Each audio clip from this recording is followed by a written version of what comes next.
नमस्कार, आपका स्वागत है। भगवान श्री कृष्ण कहते हैं, स्नान एक ऐसा नित्य क्रम है जिसे करने के बाद हर व्यक्ति खुद को स्वच्छ महसूस करता है।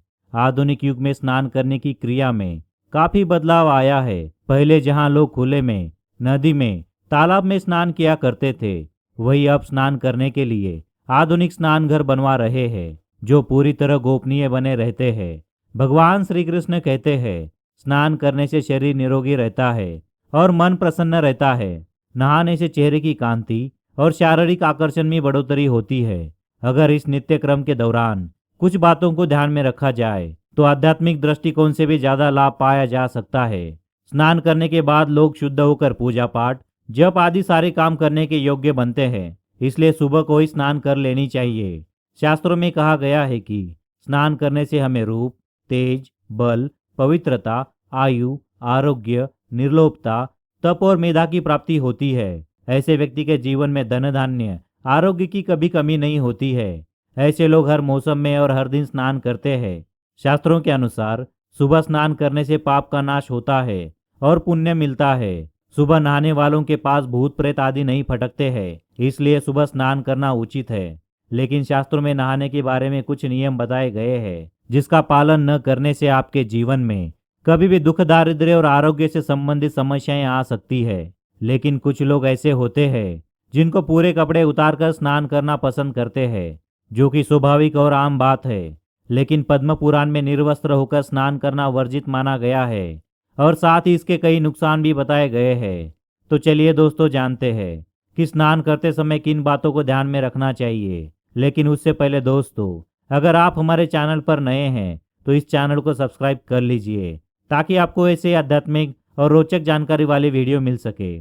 भगवान श्री कृष्ण कहते हैं, कोई व्यक्ति अगर निर्वस्त्र होकर स्नान करता है तो वह व्यक्ति एक पाप का भागीदार बन जाता है।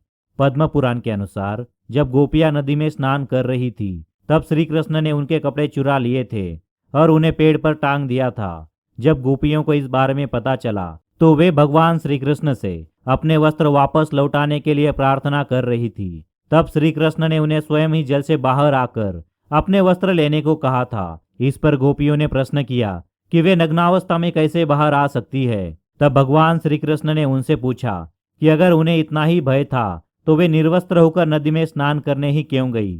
इसके बाद गोपियों ने कृष्ण से कहा कि जब वे जल में प्रवेश कर रही थी तब वहां कोई भी नहीं था। उत्तर में श्री कृष्ण ने कहा, ऐसा तुम्हें लगता है कि यहाँ कोई नहीं था, किंतु मैं तो हर पल हर जगह मौजूद हूँ। इसके अलावा आसमान में उड़ रहे पक्षियों ने, जमीन पर चल रहे छोटे छोटे कीड़े मकोड़े ने भी तुम्हें देखा होगा। यही नहीं, पानी के जीवों ने और जल के देवता स्वयं वरुण देव ने भी तुम्हें नग्नावस्था में देखा होगा। यह उनका अपमान है, इसलिए तुम सब गोपियां पाप की भागी हो। भगवान श्री कृष्ण ने बताया कि स्नान करते समय नग्नावस्था में हमें कोई ना कोई देखता ही है, इसलिए हमें निर्वस्त्र होकर भूल से भी नहीं नहाना चाहिए।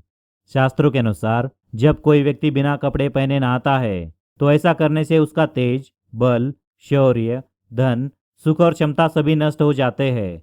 नहाते समय हमारे शरीर पर तौलिया या अन्य कोई वस्त्र लपेटकर ही स्नान करना चाहिए और इससे संबंधित सभी नियमों का उचित तरीके से पालन करना चाहिए। इसी के साथ अगर आप निर्वस्त्र होकर नहाते हैं तो उस समय आपके पितर यानी आपके पूर्वज आपके आसपास होते हैं और वस्त्रों से गिरने वाले जल को ग्रहण करते हैं, जिनसे उनकी तृप्ति होती है। निर्वस्त्र स्नान करने से पितर अतृप्त होकर नाराज होते हैं और आशीर्वाद दिए बिना ही चले जाते हैं। पितर यदि नाराज हो जाए तो उसका दुष्प्रभाव भी बहुत भयानक होता है। इसलिए कभी भी निर्वस्त्र होकर नहीं नहाना चाहिए। तो दोस्तों, उम्मीद करता हूँ आपको हमारी जानकारी पसंद आई होगी। अगर आई है तो कमेंट में जय श्री कृष्ण अवश्य लिखें। साथ ही चैनल को सब्सक्राइब करना ना भूलें। धन्यवाद।